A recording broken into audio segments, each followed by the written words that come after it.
The moment the young nurse lifted her trembling hand and pressed 2 fingers subtly against her wrist, the decorated Navy SEAL commander standing near Gate 14 went completely still.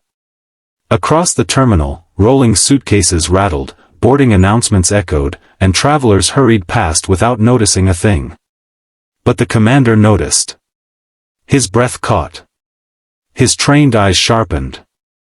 And 20 feet away, the powerful hospital CEO who had been walking beside him suddenly froze as if the air had turned to ice. Before we go any further, if you believe in kindness, second chances, and the idea that even the smallest act of courage can change someone's life, take a moment right now to like this video, comment where you're watching from, share it with someone who believes in hope, and subscribe to the channel. Stories like this deserve to be heard. The nurse's name was Emily Carter. She was 24, barely 6 months into her first job at St. Matthew's Regional Medical Center, and she still felt like she was pretending every time she clipped on her badge. Rookie nurses learned quickly that hospitals were less about gratitude and more about survival. Long shifts, aching feet, supervisors who measured efficiency in seconds, and patients who were often too scared or too sick to say thank you. Emily had grown up believing nursing was about compassion. The hospital had taught her it was about endurance. The man she signaled at the airport was Commander James Walker, a highly decorated officer in the United States Navy SEALs. His name had been in newspapers. His face had appeared on local news segments when he returned from overseas deployments. But that wasn't why Emily recognized him. She recognized him because of a photo she had once seen on the bedside table of a dying patient. 3 months earlier, a frail elderly man named Thomas Reed had been admitted to the oncology floor. Stage 4 pancreatic cancer. No close family. No visitors. He kept one photograph beside his hospital bed, a much younger version of himself standing beside a tall, broad-shouldered soldier in dress uniform. On the back of the photo, in shaky handwriting, were the words, "My son, James. My hero." Thomas had never spoken much. He carried a quiet grief that seemed heavier than his illness. Late one night, during one of Emily's double shifts, he had squeezed her wrist with surprising strength and whispered that he had not seen his son in 12 years. An argument. Pride. Words that could not be unsaid. He had tried calling once, years ago, but hung up before the first ring finished. He said he didn't deserve forgiveness. Emily had asked gently why he didn't try again. Thomas had closed his eyes and said his son was a commander now, a man with responsibilities and men under him. He did not want to distract him. He did not want to be a weakness. Then he made Emily promise something. If she ever saw James Walker, she was to give him a signal Thomas had taught him when he was a boy, a simple touch to the wrist that meant, "I'm still here. I'm proud of you." It was something they had used when James would get nervous before school plays or baseball games. A silent reassurance. Thomas passed away 2 weeks later. No family at the bedside. Only Emily holding his hand. After he was gone, she found a sealed envelope in the drawer addressed to Commander James Walker. Hospital policy required personal belongings to be catalogued and sent through administration if family was identified. Emily submitted the envelope to the floor supervisor. That was when she first encountered the CEO, Richard Holloway. Holloway was a man who wore tailored suits like armor. He had built St. Matthew's into one of the most profitable private hospitals in the region. Efficiency was his religion. Public image was his obsession. When Emily's supervisor informed her that the envelope would not be sent, she was confused. Thomas Reed had listed his son as next of kin, even if they were estranged. The answer came bluntly. Commander Walker was scheduled to headline a major hospital fundraising gala in partnership with a veterans charity. Public reconciliation with a dying father who had supposedly been abandoned did not fit the narrative Holloway had carefully constructed. The hospital needed Walker's name, his image, his presence. A messy family history would raise questions. The envelope was quietly placed in administrative hold. Emily could not understand how a hospital dedicated to healing could withhold a final message between father and son. But she was new. On probation. Her student loans loomed like storm clouds. Speaking up felt dangerous. Then came the airport. St. Matthews had arranged to pick up Commander Walker personally for the gala weekend.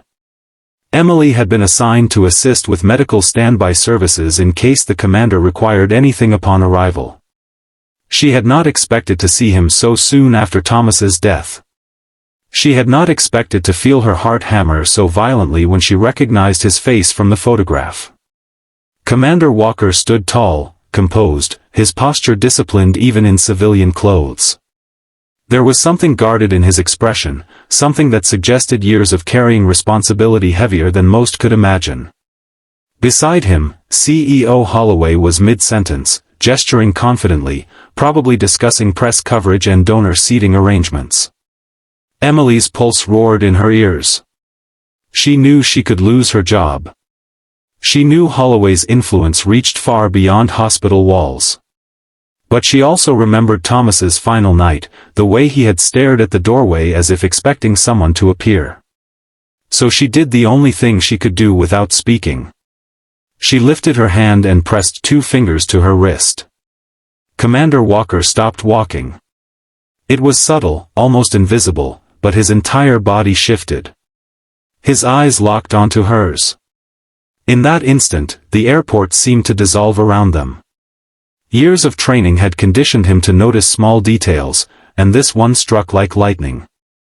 His own hand slowly rose to mirror the gesture. CEO Holloway followed the commander's gaze and noticed Emily standing there in her hospital scrubs. His face drained of color. The rest unfolded with quiet intensity rather than chaos. Commander Walker excused himself from Holloway's side and approached Emily. She felt the weight of both men's attention, one curious and unsettled, the other calculating and alarmed. In a low, steady tone, Walker asked where she had learned that signal. Emily swallowed her fear and told him about Thomas Reed. She described the photograph, the bedside conversations, the envelope that had been held back. She did not accuse. She did not dramatize. She simply told the truth. The commander's composure fractured for the briefest moment. A muscle tightened in his jaw. His eyes, sharp and battle-hardened, flickered with something raw and unguarded. He had believed his father wanted nothing to do with him. After their argument years ago, he had convinced himself that silence was mutual. Hearing that his father had kept his photo, that he had spoken of him with pride, unsettled everything he thought he knew. Behind them, Holloway attempted to interject smoothly, framing the situation as a misunderstanding, an administrative delay. But Walker's attention no longer belonged to him. He asked one question only: where was the letter? Emily told him it was in administrative hold. Within hours, the gala that Holloway had meticulously planned began to unravel. Commander Walker insisted on visiting the hospital immediately, not as a guest of honor, but as a son. He requested access to his father's records, belongings, and final moments. The board members, sensing potential scandal if the truth emerged publicly, pressured Holloway to comply. In Thomas Reed's former room, now empty and sterile, Emily stood quietly as Commander Walker held the envelope for the first time. His fingers, strong and steady, trembled as he opened it. The letter inside was not long. It contained no grand speeches, only simple words of regret, pride, and love. Thomas had written that he had watched every news clip of his son, had clipped articles, had prayed for his safety every night. He apologized for letting pride build a wall between them. He ended the letter with the same signal they once shared, describing it in writing: 2 fingers to the wrist. I'm still here. I'm proud of you. Walker did not cry loudly. The tears fell silently, carving paths down a face more accustomed to stoicism than vulnerability. Years of distance collapsed into a single irreversible truth: he had been loved all along. The hospital board initiated a review within days.